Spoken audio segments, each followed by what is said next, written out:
greater than the eye can see. Heavenletter number 5697. June 30, 2016. It so happens that this heaven letter your eyes fall on now was written on Christmas Eve Day, December 24, 2015. That is, I whispered these words on Christmas Eve Day, and 5 or 6 months later, you are now arbitrarily reading my words at a particular time and place. This gives you an idea about the relativity and impossibility of time. What is written today is good to read any day.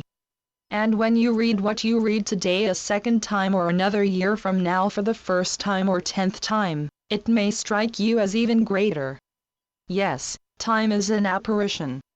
And, yes, 2000 or so years ago, a prince was born. He was a special being with a special path. I would like to impart to you what I have said before, you are also a prince or a princess. Born in a later era, still you, too, are royalty born with a special path to follow, a deed to do or word to say that illuminates. It doesn't require fame for you to be important. Fame is of time and space. You are greater than fame. We are speaking of greater than time, and greater than space, and greater than the physical. We are speaking of a mightiness that surpasses all you can think of. There is not one child born who does not have a special one-of-a-kind purpose. Your purpose fits in. You are a puzzle piece shaped in a unique way, fulfilling something vital and that only you can fulfill. Whatever your conscious ambitions may be, your special purpose fulfills much more. Be you a prince or princess in the world, applauded and acclaimed by the world, you are a fulfiller of greater than this. You simply don't know your purpose on earth. You may well not know what it is, or when you fulfill it, yet you can know that you have a purpose to fulfill and that you do fulfill it. Without all the possibilities that you cannot even imagine, you make your mark in the world for the edification of all. You do not know what revelations you may give or how much you may turn someone else's life around. You do not know what it is that you are supposed to do, and yet you do it, and nothing is the same. Life may not be at all what you think it is. Your life is more than what you credit it to be. You may be no more than a string on a guitar, and, yet, you make all the difference to the world in the music that is heard. Here we speak of a special blessing you give or impart. You are a key that fits in, and no other key is the same as you. You are no small potatoes. Even if you may mistakenly find yourself unredeeming, no matter, you play a significant part.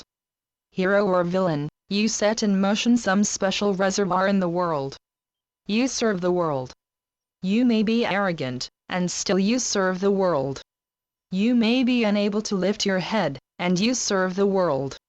There is no one on earth who does not have a great purpose to fulfill. You may be the last to know. Today we talk about individuality. There is no one just like you. There is no one who can replace you. It is safe to say that you have no clue as to what you contribute. All that can be said for sure is that you are a prince or princess. You are oneness supreme, and, yet, in world time, you are prophetically fulfilling a divine purpose or more, that you are the only one who can fulfill exactly as you do. You chose this purpose. You volunteered for it. You also were chosen for it, not as in a lottery, yet in a bigger whirlpool than you can imagine.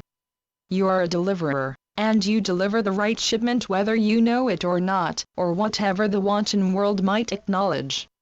No matter what, still you are my divine son or daughter, born to say something or do something that makes a difference to the world. Whether you are recognized or not, whatever your heritage or lack of heritage, I am your father, and you are a prince or princess who has come to the world to bear witness to that which is greater than the eye can see. Channeled by Gloria Wendroff. Heavenletters.org